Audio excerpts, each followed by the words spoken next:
Renault's fourth generation Megane family hatchback is now a smarter proposition in more ways than one.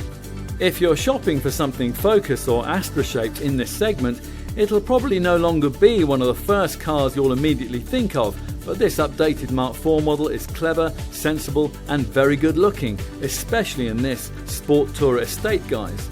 The Megane is better equipped for the money than most of its rivals, and there's now the option of a clever E-Tech plug-in hybrid powertrain if you want it. In short, this model line has a lot of life left in it yet.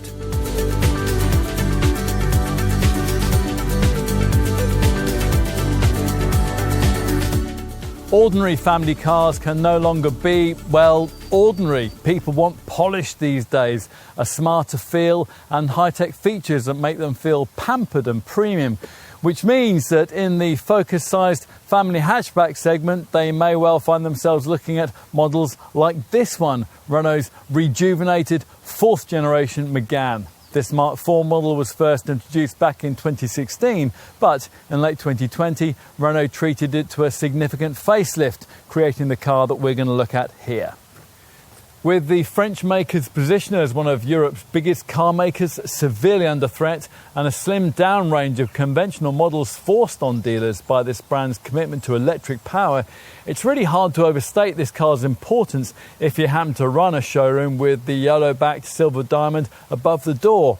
The first Megane actually predates the Ford Focus, announced back in 1995, and shortly afterwards siring the successful Scenic MPV. Since then, over 7 million cars over 4 different generations have been sold worldwide, and the Megane range has broadened to include a family of models, including this Sport Tourer Estate variant and the RS high performance versions that have long been regarded as benchmark hot hatchbacks. It's been some time though since this car has been a strong seller here, perhaps with good reason. The second generation version of 2002 was angular and interesting, but its underpinnings carried forward into a third generation variant which sold between 2009 and 2016 were allowed to hang on far too long. This fourth generation car represented something of a fresh start with a brand new CMF platform, striking looks and a much classier cabin. It hasn't made much sales headway though in a family hatch market that's committed either to class favourites or a switch into family SUVs like Renault's own Kadjar. So the brand has subjected this Megane to a widespread package of changes in order to return it to the radars of possible customers. There's a smarter look, more sophisticated screen tech in a revamped interior. There's some new autonomous driving technology and the option of the plug-in hybrid E-Tech power plant that we're trying here. All of this is crucial because in the Golf and Focus family hatchback segment, this Renault has to take on and try to beat some of the very best cars that money can buy. Can it? Let's find out.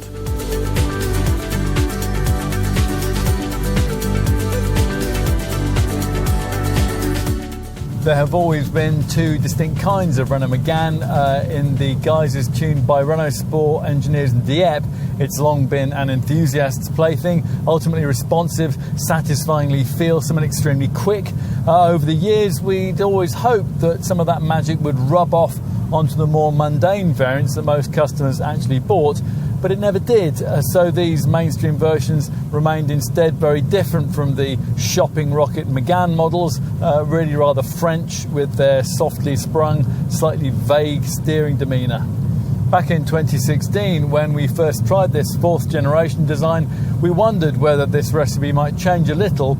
It did, after all, sit on a completely new CMF platform, which was usefully lighter and stiffer than before. Plus, Renault had also added in a selectable multi-sense driving mode system.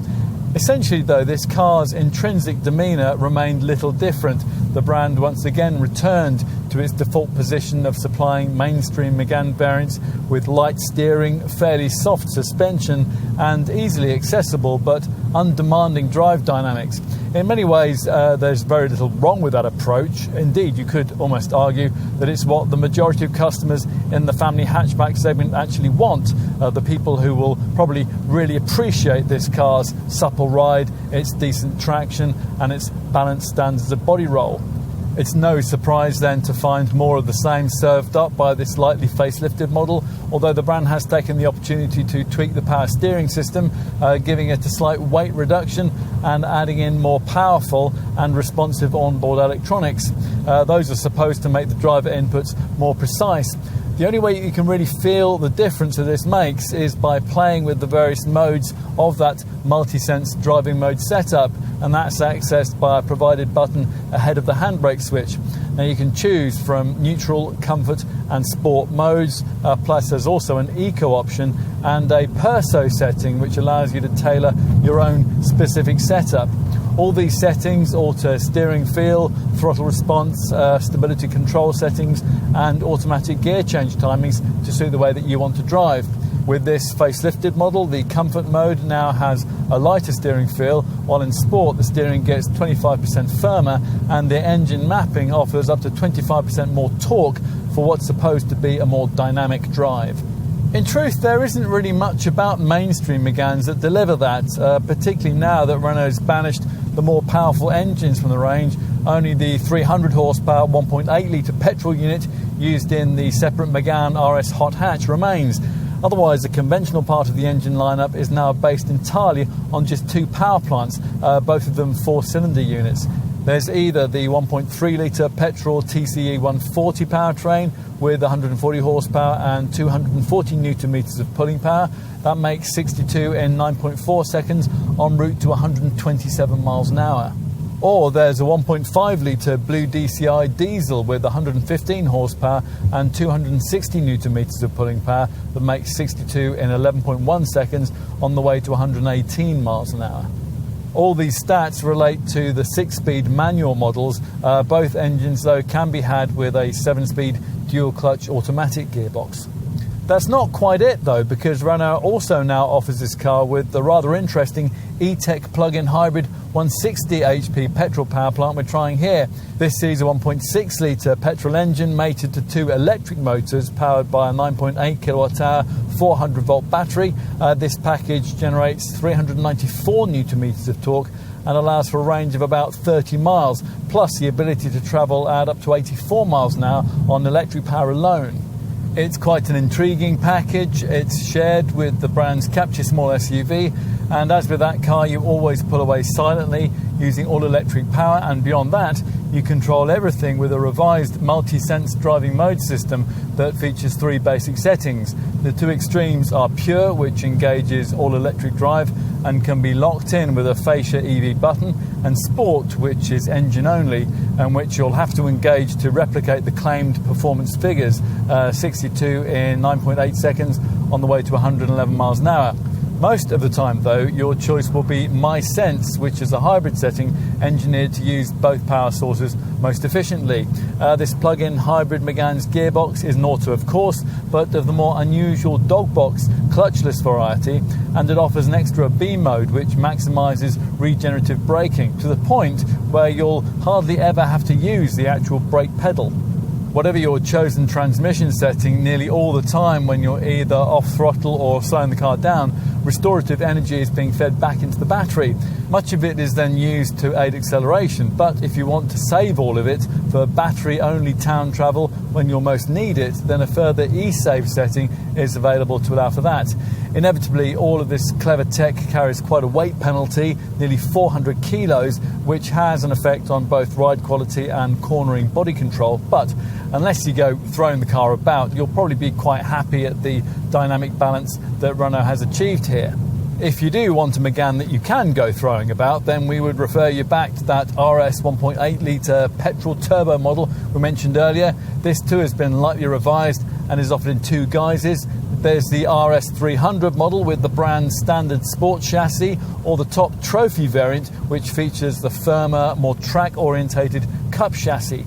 Both versions now have to be had with EDC paddle shift automatic transmission, and both feature a 4-control 4-wheel steering system which helps with corner turning and aims to ensure stability at high speeds and agility at lower ones. Higher speeds will probably be the order of the day for most RS owners, and they're readily achievable. This car's 1.8 litre power plant is the world's most powerful.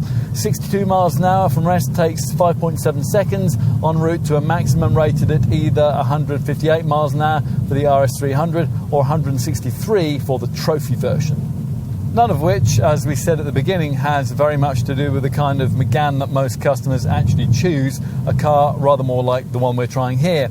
In truth, there's not that much to set the conventional petrol and diesel variants apart from rivals in the class, but this E-Tech plug-in version is a genuinely interesting option in this segment. It offers the kind of PHEV technology that Ford Focus and Vauxhall Astra customers can only dream about, and it delivers it for significantly less than it would cost beneath the bonnet of a Volkswagen Group branded plug-in model. In short, in this variant we have a mainstream Megane that's finally able to stand out for solid recommendation. It's well worth a look.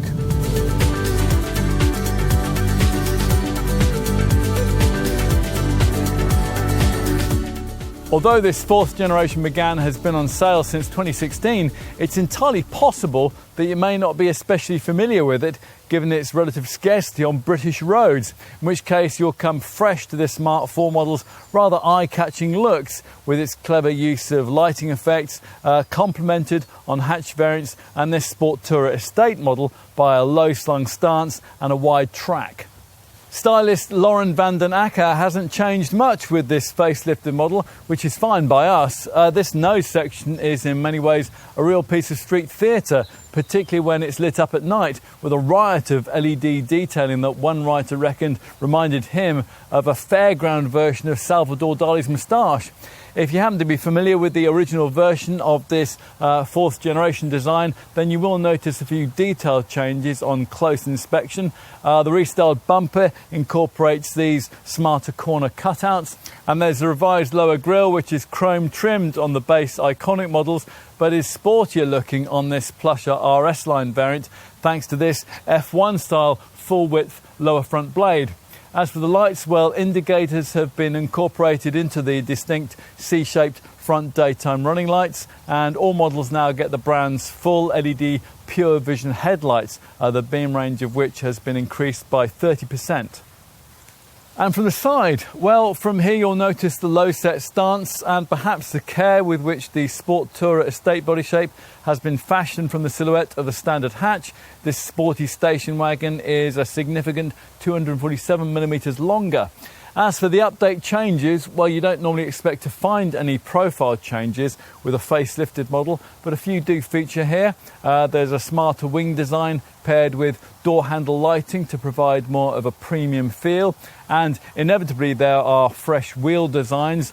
They both feature smart diamond turned finishing with 16-inch impulse alloys fitted at base iconic level, and these larger 17-inch rims adorning the RS line derivatives.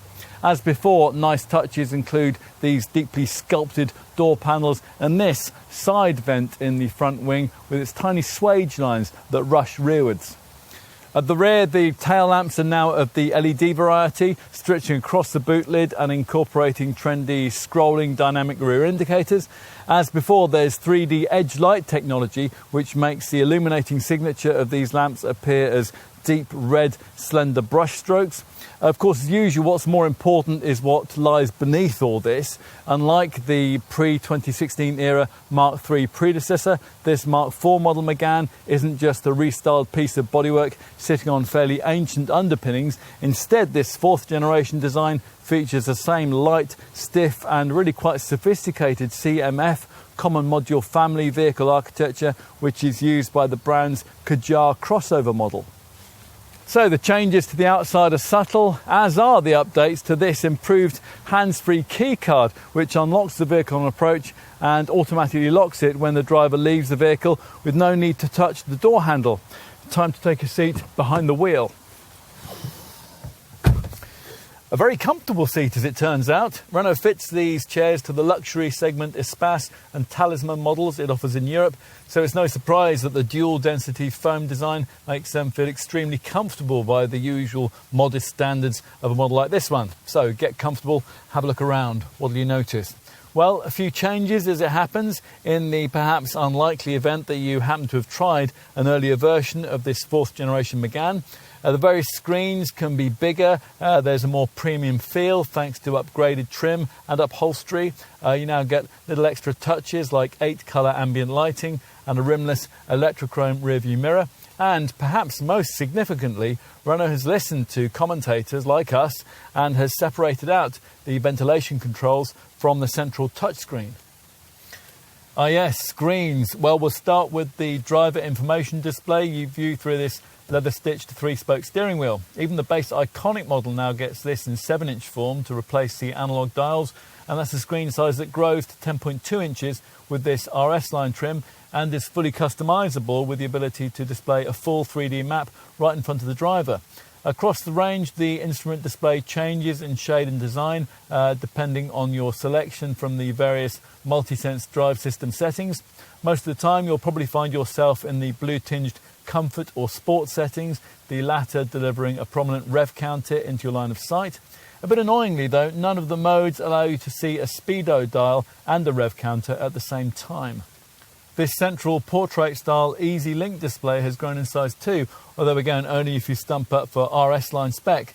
Base trim still gets a 7-inch monitor presented in conventional landscape format. The biggest display you can have in a Megane though has grown from 8.7 inches to this 9.3-inch screen, which remains in portrait form and brings a touch of Tesla to this humble family hatch. It gains revised graphics and a glossier screen finish, but otherwise it delivers pretty much what was on offer before. It allows you to poke and pinch and swipe your way through menus for things like navigation, phone functions, apps and multimedia options, and a DAB audio system that offers superb sound quality when it's ordered with the optional Bose 3D sound. Navigation is now standard across the range, and it comes with TomTom Live services for things like European mapping and speed camera locations. Plus you get expected features too, like voice control, Bluetooth and Apple CarPlay and Android Auto smartphone integration. What else? Well, frontward visibility is fine, aided by slim A-pillars, but rearward view is slightly compromised, so you'll be making good use of the rear sensors and on this RS line variant, the rear view camera. Across the range, nice touches include the fact that, unlike a lot of other cars in this class, front seat lumbar support comes as standard, and you'll like the way that this lovely door trim mounted lighting strip changes whenever you change the cabin ambient lighting. Other than that though, with base Iconic spec variants, you might find this car's cabin a touch short of surprise and delight features of that sort. Plusher RS line models like this one feel much nicer, not only because the screens are bigger, but also because you get red themed RS line trim, not only for the grippier sport seats, but also for the dashboard, doors, the gear stick and the steering wheel. At this level there's also carbon effect trim and sports pedals. As for practicalities, well, our testers had mixed feelings here. As with so many French cars, the glove box is halved in size by an awkwardly shaped fuse box. There's no overhead sunglasses compartment either. You do get a useful bank of connectivity ports, a 12-volt, an aux-in and twin USB sockets in front of the gear stick, but unlike these two cup holders there, they can't be shut away with a cover, so you'll have to leave your smartphone charging in front of prying eyes. An easy way of solving that issue would have been to put some plug-in points inside this deep box between the seats, which is topped off by a neat sliding armrest. But close inspection reveals there that nothing's been provided for that purpose. On the plus side, the door pockets, they are of a reasonable size, and there is a neat coin tray by the handbrake switch there. Plus, you get a useful concealed compartment down by the driver's knee. Time to take a seat in the back. Now, the extended roof line makes it easier to get in than you might expect, given the swept-back styling. And inside, well, we had quite high expectations here, given this 4th generation model's relatively lengthy wheelbase and the fact that it's one of the widest cars in the class. In the event, though, accommodation here is quite tight, and that's despite Renault's insistence that there's more shoulder room here than most rivals can offer. That may be so, but unless the passengers ahead of you are quite short, you won't find very much space for your knees and legs.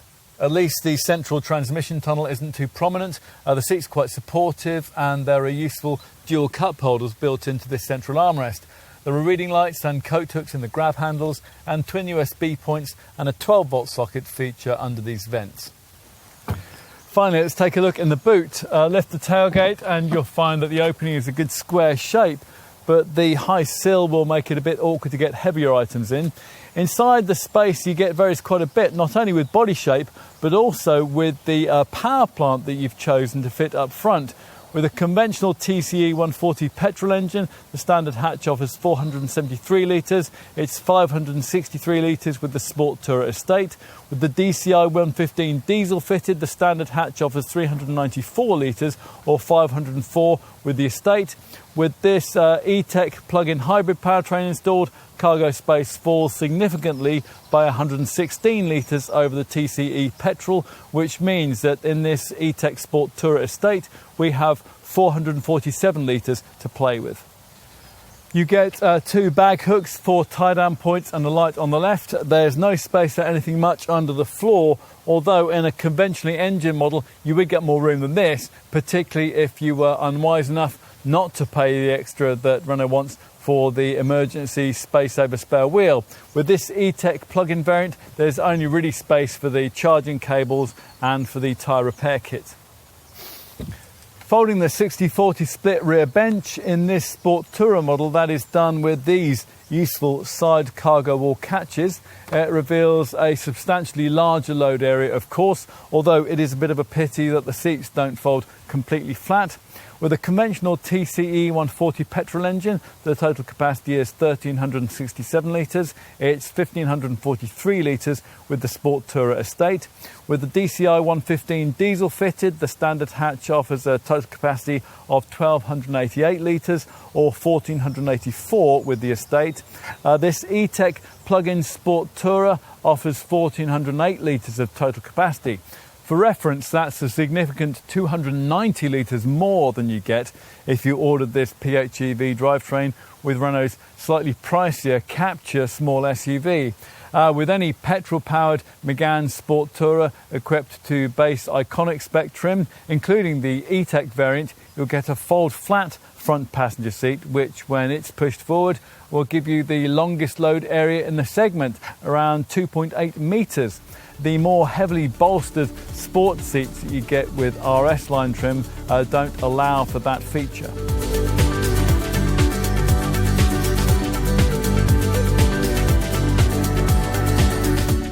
Megane buyers get a choice of either the conventional 5-door hatchback or this Sport Tourer Estate model. There are no coupe or CC cabriolet variants, as there have been with previous generation Meganes, and in our market we don't get the Grand Coupe saloon body style which Renault does offer to most of the rest of Europe. From the launch of this updated model and at the time of this test, which was in spring 2021, prices for the conventional models sat in the £21,500 to £28,500 bracket, with a £1,500 premium for this Sport Tourer Estate over the hatch. With this facelifted lineup, the range has been much simplified. Just two trim levels, Iconic, or as here, Plusher RS line, and just two mainstream engines, both of which go against the grain of the current zeitgeist. There's a 4-cylinder petrol power plant in a market where most rivals kick things off more efficiently with 3 cylinders. This one is Renault's usual 140 horsepower TCE unit, and a diesel, a power source that some competitors are beginning to abandon, this one being Renault's usual 4-cylinder 1.5 litre DCI 115 engine. Either way, for an extra £1,600, there's the option of a 7-speed dual-clutch auto gearbox if you don't want the standard manual. That's covered off the conventional models. Here, though, we've got a variant that's more unconventional, the E-Tech plug-in hybrid 160, a petrol-electric PHEV priced from around £30,000. Comes with both body styles and both trim levels, and as usual with fully electrified models, it's an auto. You've got to really want the PHEV tech, though. Think in terms of a £4,500 premium over the equivalent conventional diesel auto, or a £6,500 premium over the equivalent petrol auto variant. At the opposite extreme, but in much the same price bracket, is the wild Megane RS hot hatch, which has a conventional 1.8 litre petrol turbo engine developing an unconventional 300 horsepower, and it comes in two forms: standard RS 300, priced at the time of this test from around £33,500, and Trophy, a track-ready, more focused, firmer sprung variant costing around £38,000. Both have to be had with paddle shift EDC auto transmission. Our focus here, though, is on the mainstream market and the way that the ordinary petrol and diesel Meganes, along with this E-Tech hybrid, fit into that.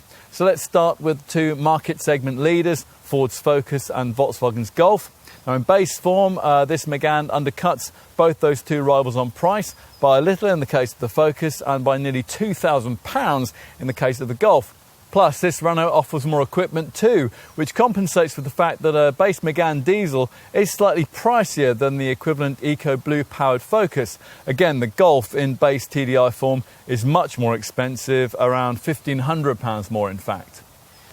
This Megane, though, tends to appeal to customers who are prepared to look beyond those two market favourites. Maybe at cars in this sector like the Honda Civic, the Mazda 3, the Mini Clubman, the Peugeot 308 and the Citroën C4, which all cost around the same. There might be possible interest in models like the Hyundai i30, Seat's Leon or Skoda's Octavia, which cost a bit less, or in family hatches like the Vauxhall Astra and the Kia Ceed, equivalent versions of which will save you around £1,500 over this Renault. But in all these comparisons, the Renault's comparatively generous equipment tally may help to provide a rather more compelling showroom incentive, even if you compare against a really cheap segment contender like Fiat's bargain basement Tipo. In the past, we would also have referenced Toyota's Corolla, but that's now only offered as a full hybrid, so it costs significantly more.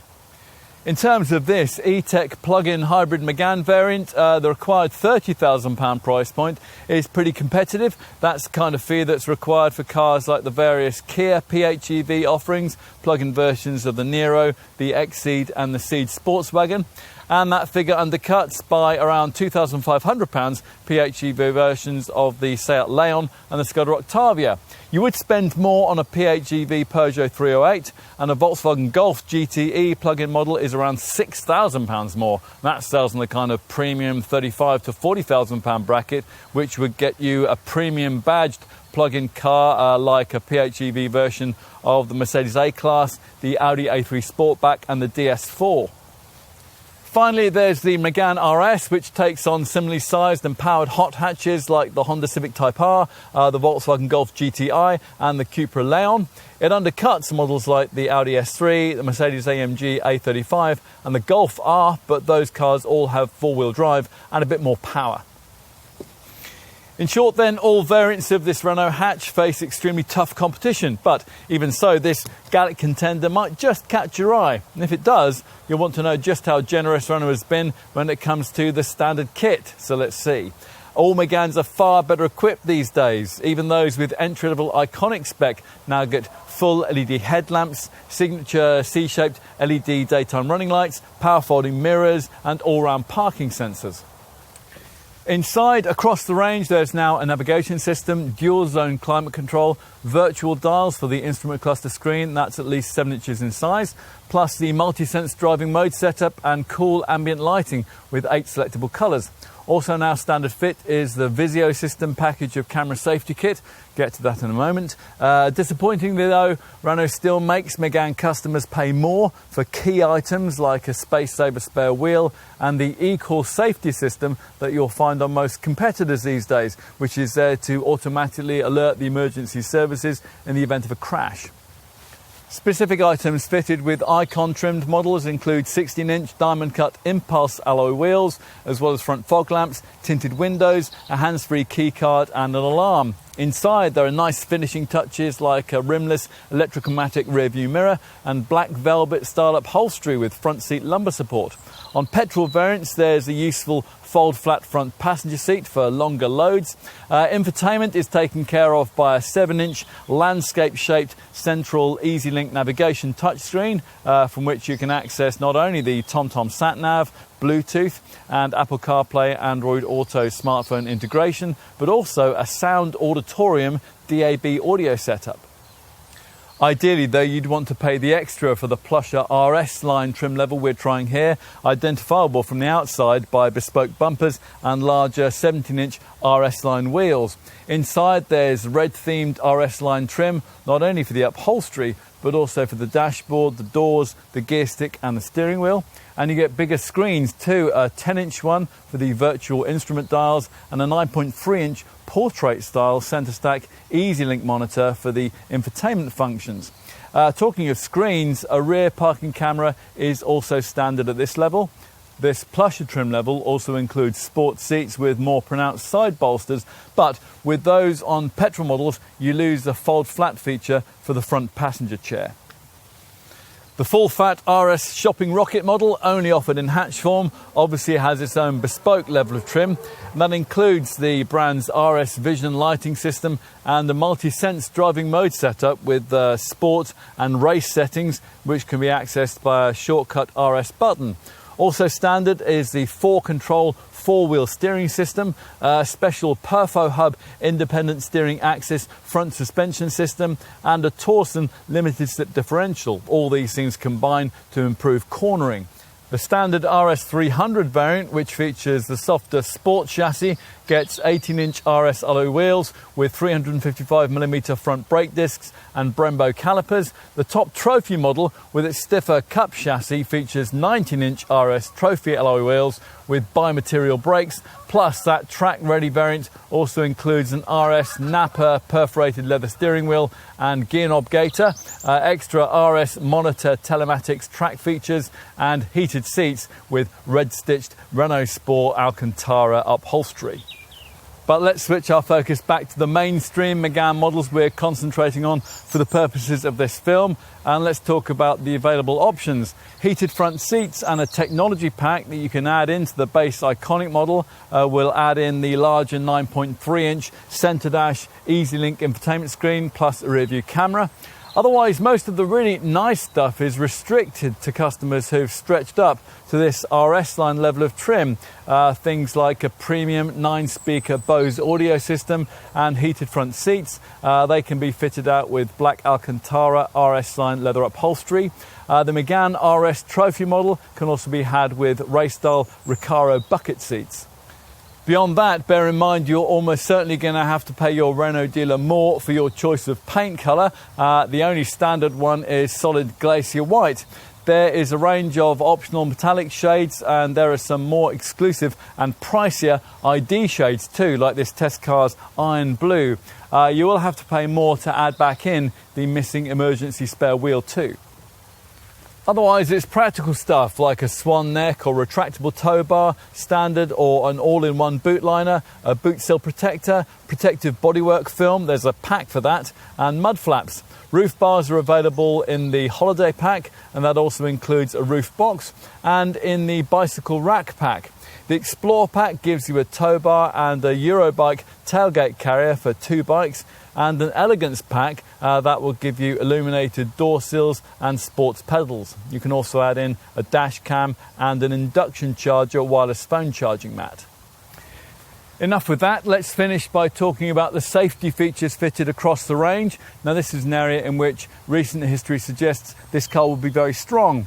At the turn of the century, Renault was the first mainstream brand to pioneer safety development with things like clever seat ergonomics, which led to innovations like anti-submarining technology that was able to stop occupants from sliding beneath their seatbelts in head-on accidents. At first glance here, that trend seems to be continuing because this Megane was granted a full house 5-star rating as part of the now tougher Euro NCAP safety test programme. Wouldn't get that rating now though, because almost unforgivably in the current market, mainstream icon trim models lack any kind of autonomous braking system. Renault's AEBS, the automatic emergency braking system, that's standard only on RS line trim models like this one. Renault, of course, would rather we concentrated on the camera safety stuff that all Meganes do get, now embellished on this facelifted model by the standard inclusion of the brand's Visio pack, which gives you lane departure warning, traffic sign recognition and automatic high-low beam headlights. As you'd expect, there's all the usual passive safety stuff too. So every Megane gets ABS anti-lock brakes and ESP stability control, along with twin front, side and curtain airbags, although there's no driver's knee bag. Other standard safety kit includes tyre pressure monitoring, ISOFIX child seat mounts on 2 outer back seats, and hill start assist to help when you're pulling away on inclines. If you want to go further, then there's an optional safety pack that is disappointingly again limited to RS line trim, and that further adds in the missing e-call setup, plus adaptive cruise control and lane keeping assistance. Now that subtly steers the car back to where it ought to be if you drift across the lane separating lines. Adaptive cruise control and the e-call system also feature in the optional motorway pack that is limited to the conventionally engined Meganes, and that adds a level of autonomous driving assistance with its traffic jam companion feature. Now that uses lane centering and stop and go tech to virtually drive the car for you in urban motoring. That motorway pack also includes blind spot warning, which alerts you if you're just about to pull out when there's a vehicle in your blind spot, and also rear cross traffic alert, and that warns you of oncoming vehicles when you're reversing out of a space. Across the range, you can also get those last two features incorporated into the optional Parking Pack Premium, which additionally includes a hands-free parking system to steer you into spaces.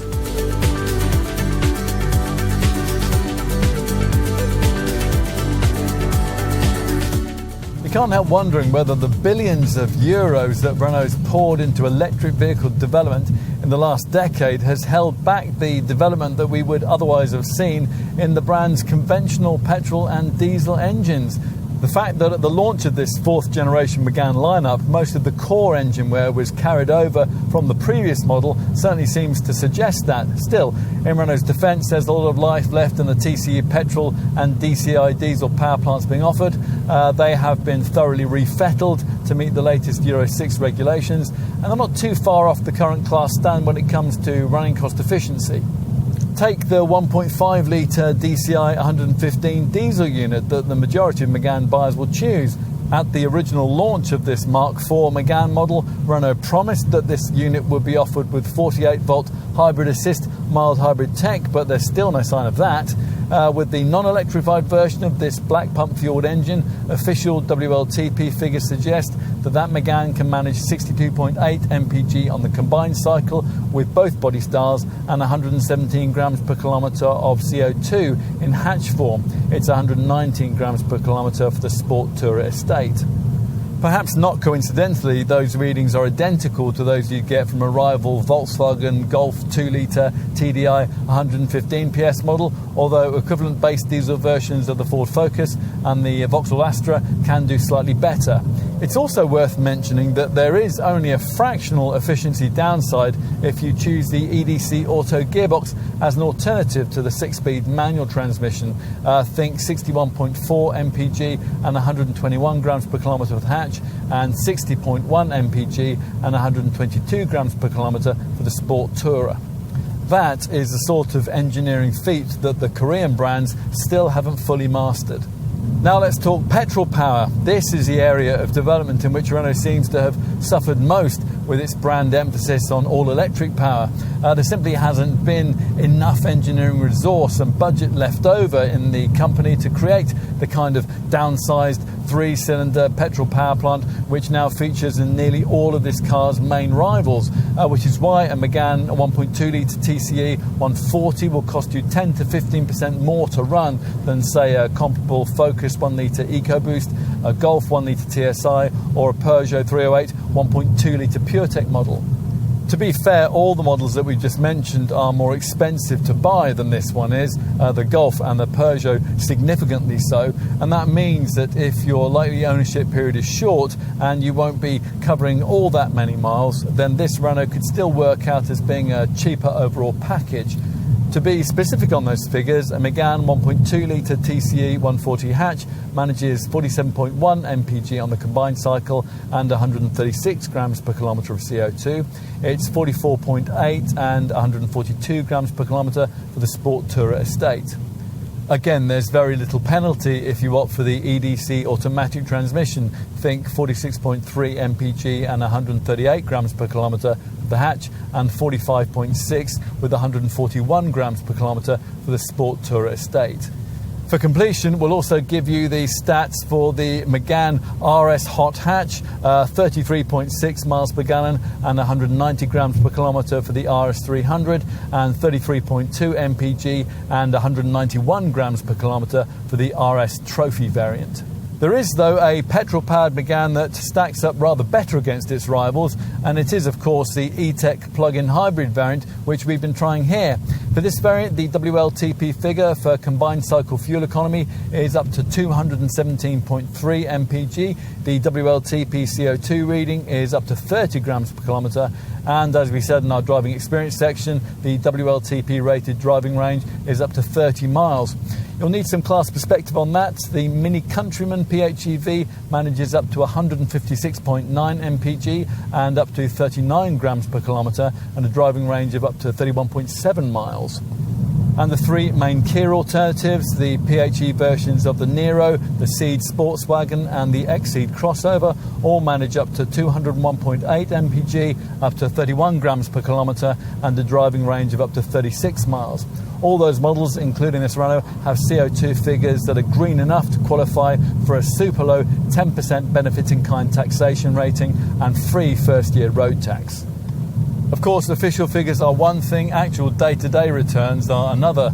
And mindful of this, Renault's provided a variety of e-driving tools to enable Megane E-Tech hybrid drivers to get as close as possible to the stated readings. As you drive, you'll have to keep a close eye on the right-hand instrument screen dial, keeping the needle as often as possible in the charge rather than in the power section. You'll also want to make frequent use of the provided pure and EV electric only driving modes, and you'll also need to remember to often switch the auto gear lever to its B position so you can maximise regenerative brake energy harvesting and so preserve your battery charge. Regular activation of these tools, says Renault, will boost the urban all-electric driving range of this car up towards 40 miles. Charging time via a Type 2 Mode 3 cable is 3 hours or 4 hours and 15 minutes from a domestic socket. If you get on top of all that, you'll want to keep an eye on how efficiently the powertrain is working, and there are display options which enable you to do that on both of the provided TFT monitors.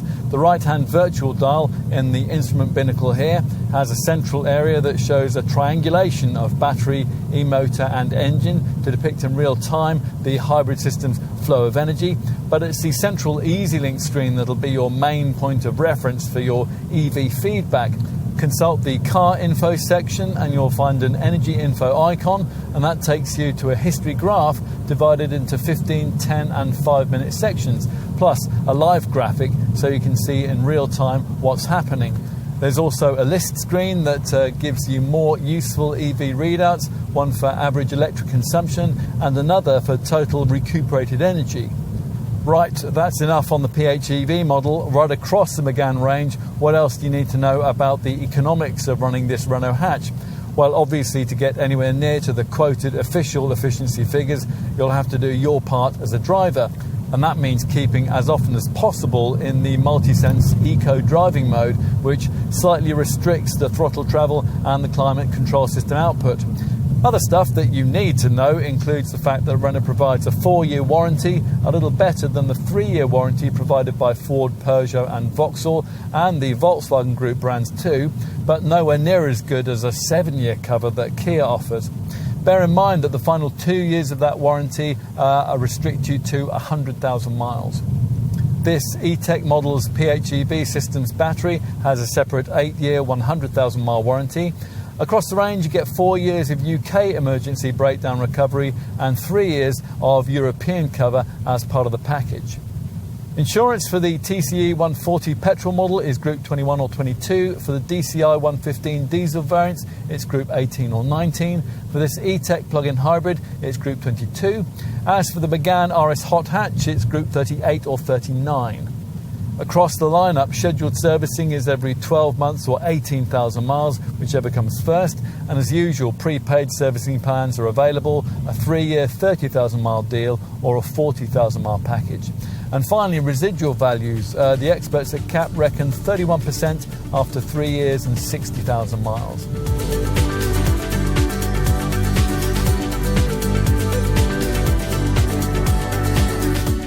Don't expect this Megane, improved though it is, to start shooting up the sales charts and challenging the class favourites. But we do think that youthful improvements built into this facelifted 4th generation model should secure its position in the Renault range going forward and prevent the kind of banishment from the UK market that has been meted out to so many of this brand's previously popular models over the last few years.